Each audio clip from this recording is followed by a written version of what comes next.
మీరు రేవంత్ రెడ్డి ఒకే హాస్టల్‌లో చదువుకున్నారు. మీరిద్దరు మిత్రులు కాబట్టి మీకు ఆయన పట్ల సాఫ్ట్ కార్నర్ ఏమైనా ఉందా? మిత్రులు నేను నా భార్య చెప్తేనే వినే రకం కాదండి. ఇంకా మిత్రుడు చెప్తే వినే రకం ఏముంది. రేవంత్ రెడ్డి గారికి నాకు ముఖపరిచయం గానీ, డైరెక్ట్ కాదు. మేము రెడ్డి హాస్టల్‌లో నేను గూడా ఉన్నప్పుడు ఆయన గూడా అక్కడే ఉండే. హ్మ్. అంతే తప్ప పటేల్ రమేష్ రెడ్డి గారని సూర్యాపేట వాడు నేను క్లాస్‌మేట్స్ ఫ్రెండ్స్‌మి. హ్మ్. క్లోజ్ ఫ్రెండ్స్‌మి. వాని రూమ్‌లో ఉండేవాడిని. అప్పుడు ఈయన అక్కడే రెడ్డి హాస్టల్‌లో సేమ్ టైమ్‌లో ఉండేవాడు. అప్పుడు మీకు ఆయనతో పరిచయం ఉంది కదా? పరిచయాలు ఏమీ లేవు. హ్మ్.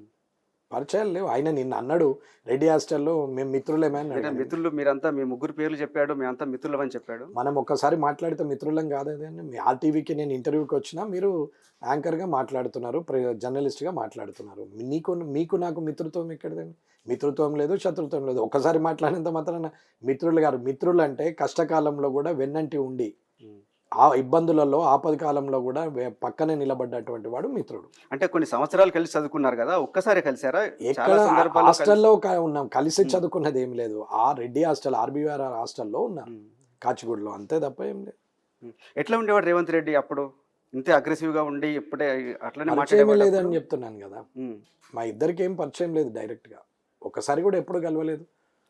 ఓకే. రేవంత్ రెడ్డి గారిని డైరెక్ట్‌గా నేను కామారెడ్డిలో చూడడం తప్ప. అంటే డైరెక్ట్‌గా గూడా కామారెడ్డి ఎలక్షన్‌లో గూడా చూడలేదు. ఇక్కడే ప్రమాణ స్వీకారం రోజే చూసినాం. గవర్నమెంట్ తాను అనుకున్నట్టుగా, హామీ ఇచ్చినట్టుగా జాబ్ క్యాలెండర్ రిలీజ్ చేసింది. దాని మీద మీ కామెంట్ ఏంటి? అంటే ఇచ్చిన హామీలన్నీ అమలు చేస్తుంది అనుకోవచ్చా? అన్న జాబ్ క్యాలెండర్ ఇయ్యంగానే జాబ్‌లు ఇచ్చినట్టా? అంటే ముందు క్యాలెండర్ ఇస్తేనే కదా తర్వాత జాబ్‌లొచ్చేది.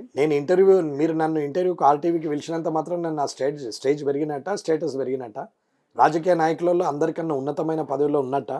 లేకపోతే రాజకీయ నాయకులు అందరికన్నా తెలివైనోడినన్నట్టా? కానీ ఒక స్టేచర్ ఉంటేనే ఎవరైనా ఇంటర్వ్యూకి పిలుస్తారు. అది చెప్పగలిగే పరిస్థితిలో ఉన్నాడు, చెప్తాడు ఈయనని చెప్తే మాకింత ప్రజలకింత మంచి జరుగుతది, మా టీవీకి పేరొస్తదని మీరు ఆలోచించొచ్చు. అట్లాగే ఆర్‌టీవీకి పోతే నా స్టేజ్ గూడా పెరుగుతది, స్ట్రెచర్ గూడా పెరుగుతదని నేను ఆలోచించొచ్చు. ఇందులో తప్పెక్కడ లేదు. వాస్తవాలివి. కొంచెం పెయిన్‌ఫుల్‌గా ఉంటది మాట్లాడితే.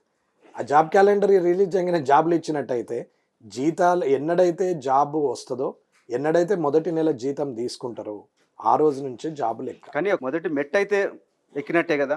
జాబ్ ఇక్కడి నుంచి తర్వాత క్యాలెండర్ 15 పేజీల క్యాలెండర్ రిలీజ్ చేయంగానే అయిపోయినట్టు కాదండి. దాన్ని ఇంప్లిమెంట్ చేస్తే కరెక్ట్ సంవత్సరం క్యాలెండర్ ఇచ్చిర్రు కదా! హ్మ్. అది కానివ్వండి చూద్దాం. మరిన్ని వీడియోస్ కోసం ఛానల్ ని సబ్స్క్రైబ్ చేయండి. లేటెస్ట్ అప్డేట్స్ కోసం వాట్సాప్ ఛానల్ ని ఫాలో చేయండి. అండ్ లింక్ డిస్క్రిప్షన్ లో ఉంది.